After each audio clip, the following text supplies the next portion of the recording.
Okay, so this is going to be my attempt to explain where I'm coming from. I realize most people think that I'm absolutely batshit crazy to think that narcissism is something you can make a progress with, or even just because I see them the way that I do. But I was thinking about it like, how on earth am I supposed to explain this concept to the world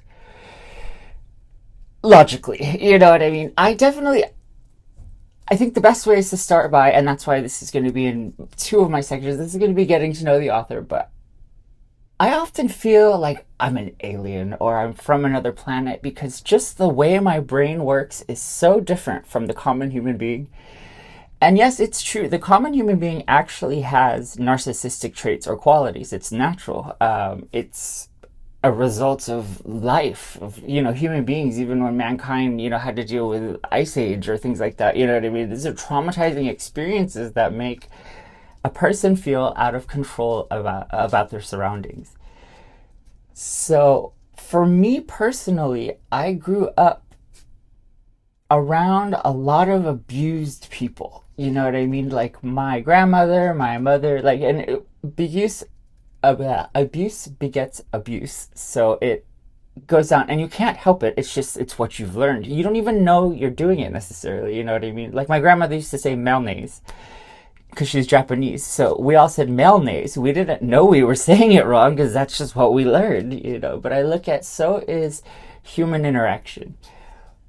But I got somewhat spared to the point, or at least not necessarily spared. I was given praise for the non-narcissistic qualities or for having empathy or things like that, but at the same time I can't say that you really learn or you don't learn to have a heart. You either are born with one or you aren't. For the most part, people have somewhat of one, but some are bigger than others.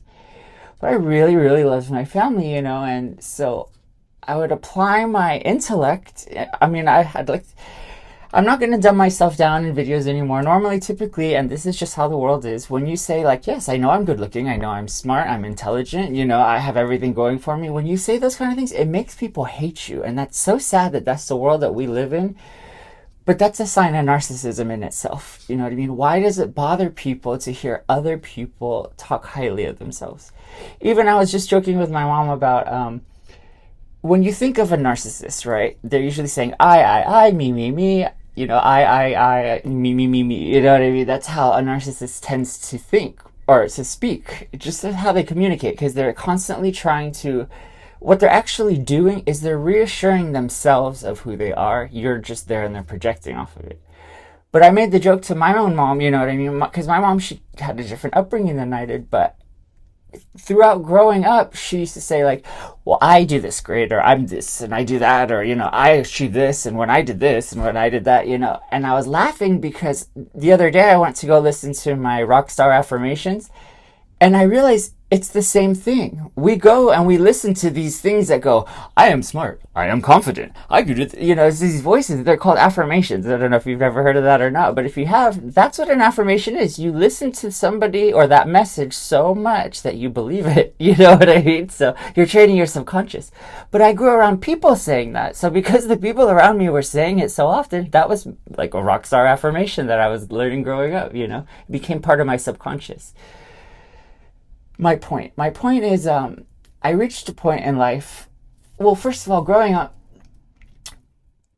in a disordered home, anybody will tell you, you constantly are, they say walking on eggshells is a term that they use, but you're having to think. You're on guard, you know what I mean? You don't necessarily feel safe. It's not, most people, they go home and they're just like, they're in their nest and they, can hibernate. But, when you grow up in a different kind of family, you don't get that rest feeling, so you're kind of alert. You got to make sure you know what's going on, especially when you're a kid and things are going on, like, if people are fighting and things like that, you got to make sure everything's okay, that you're safe, But when you grow up like that, which I did, and I used to just complain about it and be like, oh, I can't believe, this is my life. Oh, poor me, But the thing is once I moved out of my own home and went out into the real world, I got bored. It was so boring because I had spent my whole life, you know what I mean, on the tips of my toes, just like everybody else in my family did. But you realize that's a lot of times what you'll run into when you see people who it's like, oh, they're addicted to drama, or they like to cause drama, or they're very dramatic. That's just the the tempo of life that they learned growing up. So when you're accustomed to that, and I notice this especially in my family, even me and my sister, it when it slows down and there is no drama, there's nothing to worry about, you're actually safe, it's a weird feeling. So subconsciously, to feel comfortable in that silence, you make noise. I mean, I ended up, when I moved out of my house, I became the drama amongst other people. You know what I mean? So I was just like, that's where I got the borderline personality diagnosis. But it makes perfect sense. You know what I mean? If you are a person and you grew up in that kind of environment, and then you leave it and you're so used to that, you know what I mean? Like I've always said, I don't know what happened to that video, but I'll remake it eventually. But the borderline and the narcissist, they were made for each other because they balance each other out. If you notice, a borderline who's in a healthy environment, it's natural, but they tend and they're prone to beat themselves down. Oh, I'm awful. I'm no good. I suck. Da, da, da, da. You know what I mean? Why is that? You ever wonder? Why are they? And then it's always noticed when they're amongst normal people. So normal people are seeing this person going like, beating themselves down or not seeing their self-worth. But what you don't realize is there was a time where this person became that way, or what became accustomed to that when somebody else was beating them down. If somebody else was beating you down, your whole childhood, and then now there's nobody to beat you down, you start beating yourself down. Do you see how one begets the other? So with that in mind, there's a system. And I'm going to repeat again, I'm definitely probably not going to relate to everybody. But those of you who are picking up or at least following what I'm saying, you'll understand where my concept comes from and everything. But abuse begets abuse begets abuse. It's trauma to trauma to trauma. It's got to stop somewhere. And we're actually, for anybody who's paying attention to the whole baby boomers and, Generation X, everything, we're actually evolving to a point where, the newer kids being born, they're actually meant and designed and thought process to help turn this all back around. So we are in an evolutionary shift. It's happening. It's coming. I mean, I know I could feel it. Anyone who's in tune, I don't know, whoever it is, you can feel it. It's shifting. It's shifting in a way where we're getting a better understanding of ourselves. And I know that's my purpose, my calling in life, my specialty. I mean, I know even amongst healers, people, the new age, whatever you want to call it, they're just like, oh yeah, I'm a healer. You're a healer. You're like, what's your heal? Everybody has a sector, a type of healing that they do. And when I go, I'm almost ashamed to say why, but I'm like, oh, narcissism. And they look at me like, what? It's like, I know, because even the healers, they turn their back on narcissists. They don't understand. You know what I mean? They just don't understand because it's not their sector. You know what I mean? Just like there's a lot of things that I don't understand how to heal and fix, for sure, but it's something that it's like I'm fluent in this language. So like when a narcissist comes in, here's a prime example like I've used before, but I'll repeat it again. So let's say you liked a narcissist, right? And he liked you back. Now you have a friend that, let's see, how would that work? It's no. So you, sorry, I have to remember how this goes. Let's say you like a narcissist, he likes you back. And then there's another person that likes him, but he doesn't like that one at all. He goes and he dates that person. Why? You know what I mean? The average person would be like, oh, he's not into me. That's what they hear right away. It's like, And the other person would be like, oh, I don't know. I don't know what a normal person would necessarily say in that. But for me, see, since I speak narcissism, I know exactly what that means. When somebody who does have narcissistic personality disorder or severe narcissistic traits actually likes you, they're afraid of you. That's how you know that they like you, because when they value something, they fear it. It's from childhood. Like how you would look at a parent as a hero normally. Imagine looking at that hero and then being a villain in your life. it messes with the wiring. You know what I mean? So when a narcissist likes someone, they actually step back from them, or they, you know, it's weird, but so what they tend to do is they'll date people that they don't like. Why? There's no risk of getting hurt. Their ego doesn't get hurt. You know, you can't really hurt somebody that, you know, if they don't care about you. Does that make sense? So, but not only that, the reason why they would start dating this other person that they don't like in front of you is because they do like you and they want to see if you're going to respond or react out of jealousy.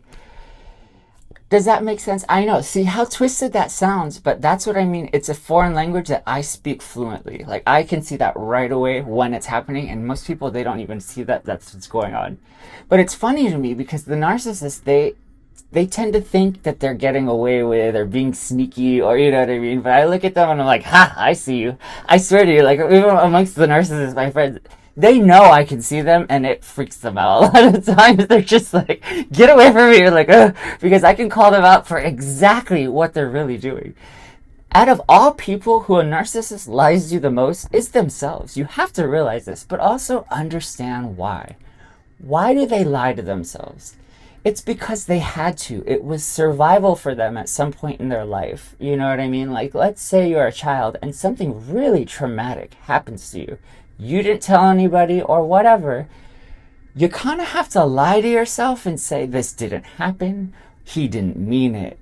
It's not what it feels like. You know what I mean? There's a million reasons, but the point is it teaches a young child's brain to have to check out of reality and create a new one to survive. Because there are sometimes things that happen to kids that should never happen to kids. Just period. And I can tell you this much, even though no doctor ever says it, I can say it for sure. I have never, ever in my life met somebody who had narcissistic personality disorder or narcissistic traits that wasn't hiding a serious trauma that most of the time they'll never even tell anybody. You'll just see, but see, that's how you would actually know it's the narcissistic personality disorder. It's the dead giveaway. The first thing you should be thinking is, but what happened to you as a kid? You know what I mean? They'll most of the time never tell you. But if you pay attention, you'll be able to see it. Not only can you see, if you really, really look at a narcissist, you can almost see the age they were when they stopped emotionally maturing. It's weird, but it's true. And that's what I mean. Like, so, where to start? You know, it's the maturity level. See, that's why they are little kids. Psychiatrists and doctors will tell you a narcissist has the mentality of a 2-year-old, they say, so to speak. And then a borderline is like an infant. Because the 2-year-old goes, how dare you? This is mine, mine, mine, mine. No, you know. And an infant's kind of just like, wow, you're hurting me. You know what I mean? Like, but there's so much more to it. I hope my channel can help anybody. I mean, if you're looking to get over and hate a narcissist, there's a million resources out there for you. Power to you. If you're looking just to heal from the abuse, there's therapists and doctors that power to you. My channel's actually for those of you who aren't letting go of the narcissist, so to speak, you know what I mean, who feel like you can still see that kid inside of them, you know what I mean, that innocent person who's wounded.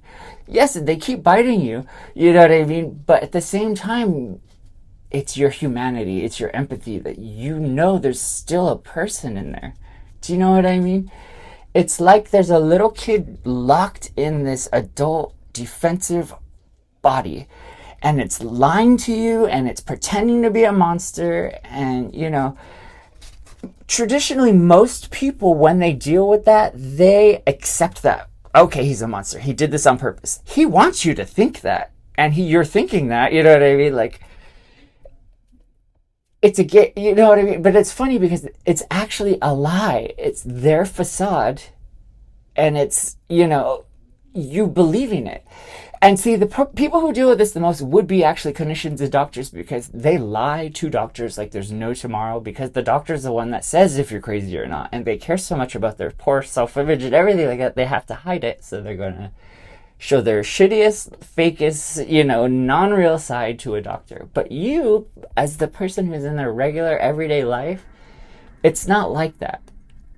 And this is how you know, because, and I'm going to challenge you right now. Are you telling me that you're so stupid or blind or deaf or whatever that you actually let somebody who is a total con artist just into your life to take advantage of you?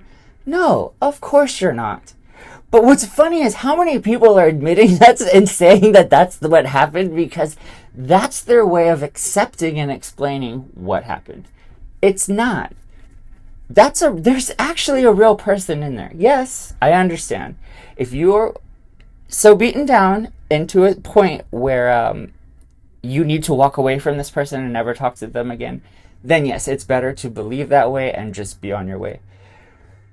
But what if you strengthen your own ego that got hurt by this person? You know what I mean? If you can strengthen yours to that point, you could almost even help theirs sometime.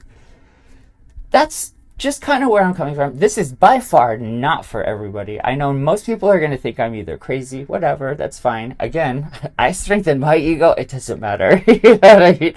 I do have moments, I'm not going to say I'm perfect, but I beat myself down as a borderline so much, but then I picked myself back up with my narcissistic qualities. So it's almost like I've become a freaking professor of ego swinging, you know what I mean? But because of that, I can actually help other people's. I know it sounds crazy, and so like I got bored. Like the person that I picked out of all the people that I could date, I'm intelligent, I've got a lot of things going for me, and definitely have a lot of interested people, but I get bored with normal people. But I picked somebody out who is actually a challenge, but not just a challenge. They were, how would you explain that? I was almost challenging myself even more to be like, can I fix this? And I know that sounds wrong because you can't fix people. And you know what? Most people can't. But if it's your expertise, that would be like saying to a doctor, well, you can't help a sick person. Or, you're telling a psychologist you can't fix, your patient. But there's things. For instance, do you know how to heal a narcissistic wound? Do you know what a narcissistic wound is? You know what I mean? Do you know?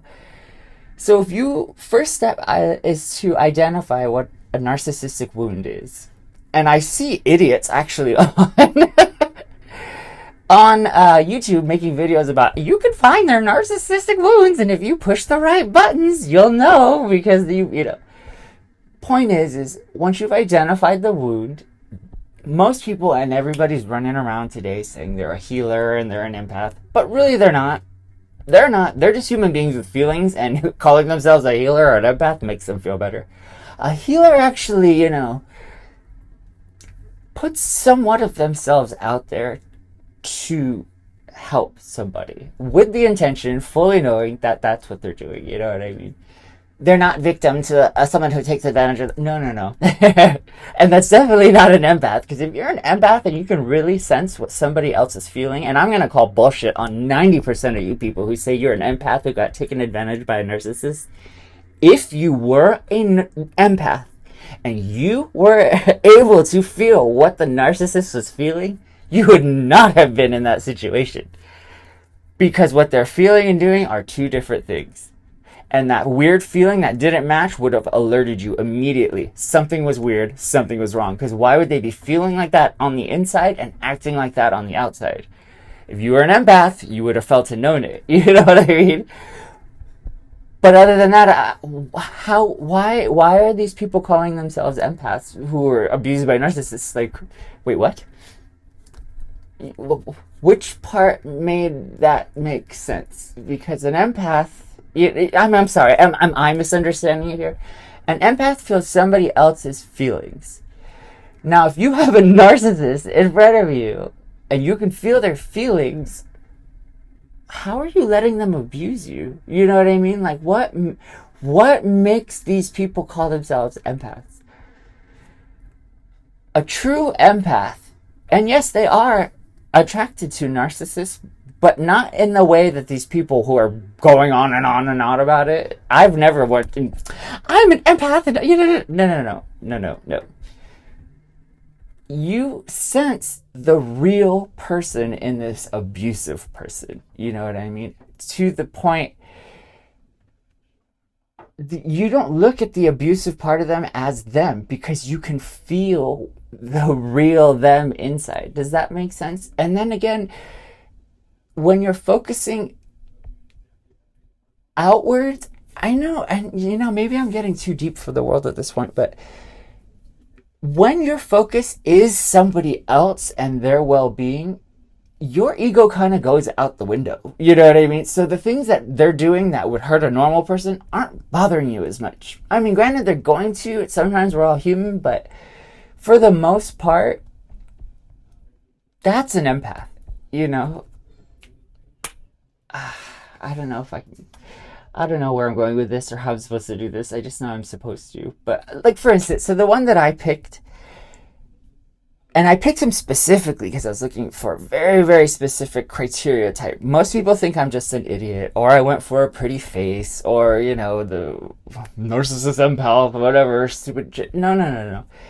This person, actually, yes, I would say he could have been, technically he was pretty much full-blown narcissist at times, but it was different.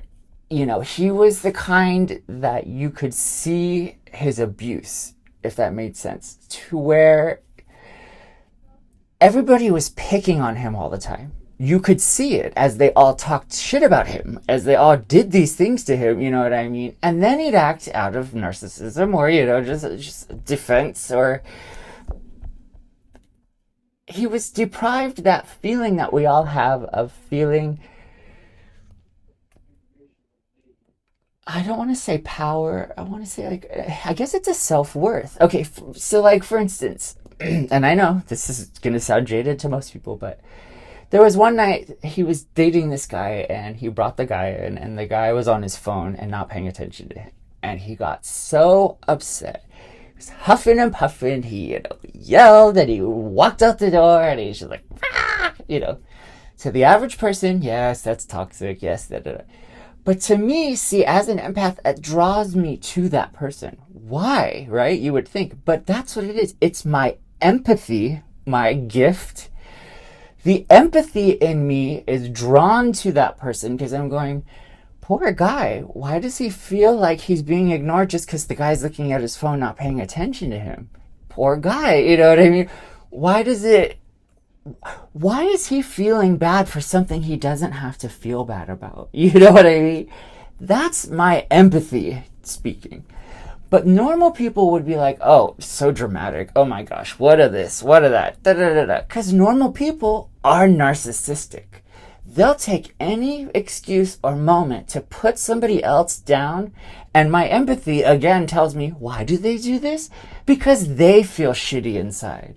People leave their house thinking, I'm so fat, I'll never have a lover. Or, I'll never get that promotion at work. Or, I'm just not smart enough. Or my hair's falling out. Or, I don't know. There's a million reasons that people feel like they're unworthy and they're not perfect. Whatever. They walk out the house with that in their mind, and then when they see other people who have flaws or anything wrong, they love to point that out because for some reason it makes them feel better. But the truth is, it really doesn't. It just takes their own attention off of themselves. Why I feel blessed and lucky? I'm a borderline. I already beat the shit out of myself, out of all my flaws, millions of times in my head, so much that it doesn't bother me anymore. Call me crazy, call me ugly, call me whatever you want to call me. I've already called it to myself a million times and tried to kill myself. You know what I mean? I have conquered the insecurity part because I had to. I beat myself down so much. So a narcissist can't really attack me the same way that they would a normal person, because if you pick on my flaws, I'll be like, yeah, I know.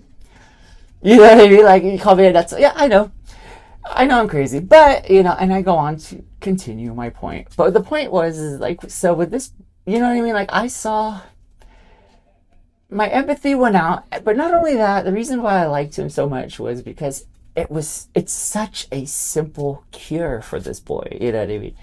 If he's freaking out because somebody is looking at their phone, not talking to them. What's the solution? Let's all use our logic together. Human beings, human race. How could we help this boy? Oh, okay. So give him attention. But you're right.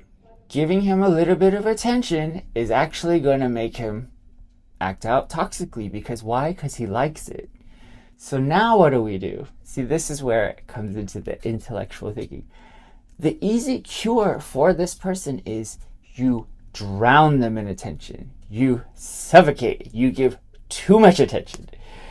You give them so much attention that they never want to feel like they want attention again. You know what I mean? It's like my dad. He used to smoke cigarettes, and somebody had gotten him to smoke a whole pack, one after the other. You know what I mean? But once you've had a cigarette after a cigarette after a cigarette, you don't even want to smoke anymore. You know what I mean? Same thing can be done with a narcissist. But the question is, who would actually go and drown a narcissist with attention on purpose for their own good? Most people wouldn't. Some people might. But I know there's some of you out there who love somebody who's narcissistic and you don't know what to do. Your friends are giving you bad advice. Why? Because they don't deal with narcissists. We're all set in pairs. Healers are healers. And healers are definitely attracted to the type of people they need to heal.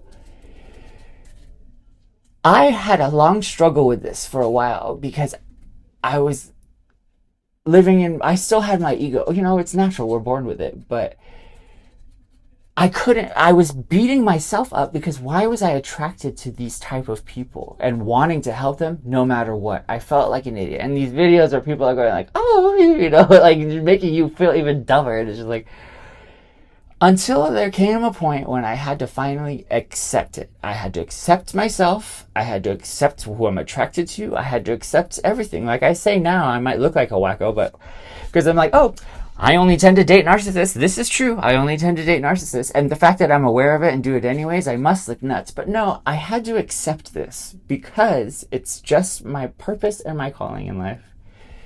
I am attracted to that. Once I accepted that, then I could accept myself. Myself for whatever I am, you know. I'm not like everyone.